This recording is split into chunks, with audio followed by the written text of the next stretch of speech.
Hello students, स्वागत है आप सभी का और एक सोल्यूशन वीडियो में। आज हम सॉल्व करने वाले हैं बिहार बोर्ड क्लास 10 ज्योग्राफी का चैप्टर 5A। तो चलिए सॉल्व करते हैं। पहला प्रश्न है, बिहार में खनिज तेल मिलने की संभावनाएं हैं। ऑप्शन: हिमालय क्षेत्र में, दक्षिण बिहार के मैदान में, दक्षिण बिहार के पहाड़ी क्षेत्र में, गंगा के द्रोणी में। उत्तर: गंगा के द्रोणी में। प्रश्न नंबर 2, चूना पत्थर का उपयोग मुख्य रूप से किस उद्योग में होता है? ऑप्शन: सीमेंट उद्योग, लोहा इस्पात उद्योग, सीसा उद्योग, इनमें से किसी में भी नहीं। उत्तर: सीमेंट उद्योग। प्रश्न नंबर 3, पाइराइट खनिज है। ऑप्शंस: धात्विक, अधात्विक, परमाणु, ईंधन। उत्तर होगा अधात्विक। प्रश्न नंबर 4, बिहार के सोना अयस्क से प्रति टन शुद्ध सोना प्राप्त होता है। ऑप्शंस: 5 से 6 ग्राम, 0.1 से 0.6 ग्राम, 0.00 से 0.1 ग्राम, 0.001 से 0.003 ग्राम। उत्तर होगा 0.1 से 0.6 ग्राम। प्रश्न नंबर 5, कहलगांव तापीय विद्युत परियोजना किस जिला में अवस्थित है? Options: Bhagalpur, Munger,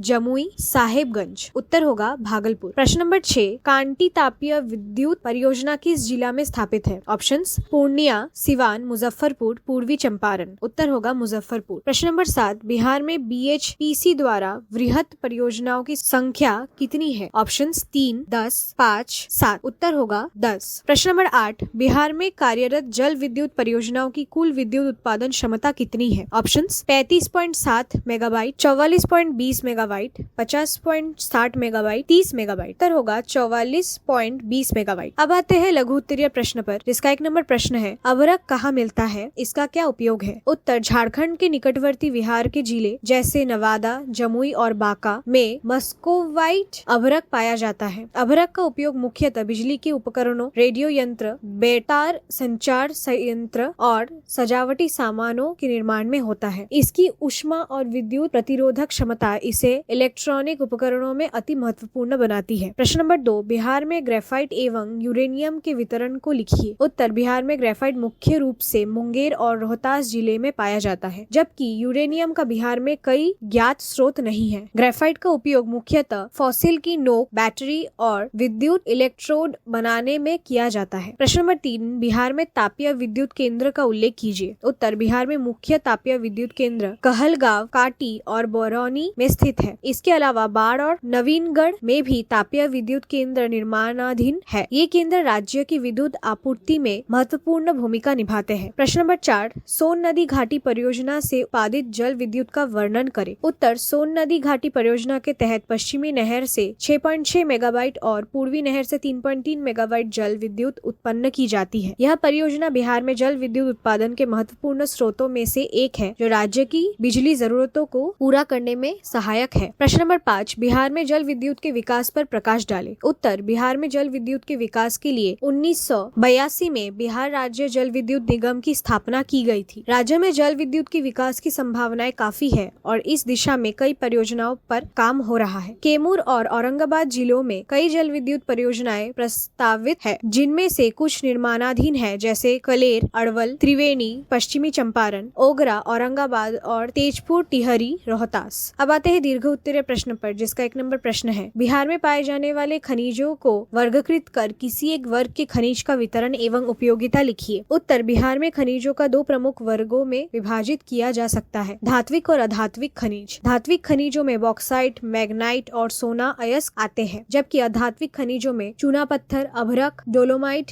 silica sand, pyrite, quartz, feldspar, चीनी मिट्टी, स्लेट और शोरा इत्यादि शामिल है। धात्विक खनिजों में से बॉक्साइट का भंडार बिहार में लगभग 1.5 हजार मीट्रिक टन है, जो गया, जमुई और बांका जिलों में मिलता है। इसका उपयोग मुख्य रूप से एल्यूमिनियम बनाने में होता है, जो हवाई जहाज, ऑटोमोबाइल और कई अन्य उद्योगों में काम आता है। मैग्नेटाइट का कुल भंडार 9.59 हजार मीट्रिक टन है, जो पहाड़ी क्षेत्र में पाया जाता है। सोना अयस्क यहाँ बहुत कम मात्रा में दक्षिणी बिहार की नदियों के बालू में मिलता है, लेकिन इसका वाणिज्यिक उत्पादन नहीं होता। इसका उपयोग आभूषण बनाने और औद्योगिक प्रयोजनों में होता है। प्रश्न नंबर 2, बिहार के प्रमुख ऊर्जा स्रोतों का वर्णन कीजिए और किसी एक स्रोत का विस्तार में चर्चा कीजिए। उत्तर: बिहार में ऊर्जा स्रोतों का विकास अपेक्षाकृत कम हुआ है, लेकिन कुछ प्रमुख ऊर्जा स्रोत मौजूद है, जिनमें तापीय विद्युत, जल विद्युत और गैर परंपरागत ऊर्जा स्रोत शामिल है। तापीय विद्युत के प्रमुख केंद्र कहलगांव, काटी और बरौनी में स्थित है। कहलगांव तापीय विद्युत केंद्र की उत्पादन क्षमता 840 मेगावाट, काटी की 120 मेगावाट और बरौनी की 145 मेगावाट है। जल विद्युत स्रोतों में सोन, गंडक गंडक और कोसी नदी घाटी परियोजनाएं प्रमुख हैं, जिनसे कुल 44.10 मेगावाट जल विद्युत उत्पन्न होती है। हालांकि गैर परंपरागत ऊर्जा स्रोत जैसे बायोगैस, सौर ऊर्जा और पवन ऊर्जा में भी संभावनाएं हैं, लेकिन उनका विकास अपेक्षाकृत धीमा रहा है। बिहार में अब तक लगभग 1.25 लाख बायोगैस संयंत्र ग्रामीण क्षेत्र में स्थापित किए जा चुके हैं, जो ग्रामीण ऊर्जा आपूर्ति में सहायक है। और इसी के साथ आज का सोल्यूशन वीडियो यही समाप्त होता है। जल्द लौटेंगे और एक सोल्यूशन वीडियो के साथ। तब तक कीप लर्निंग।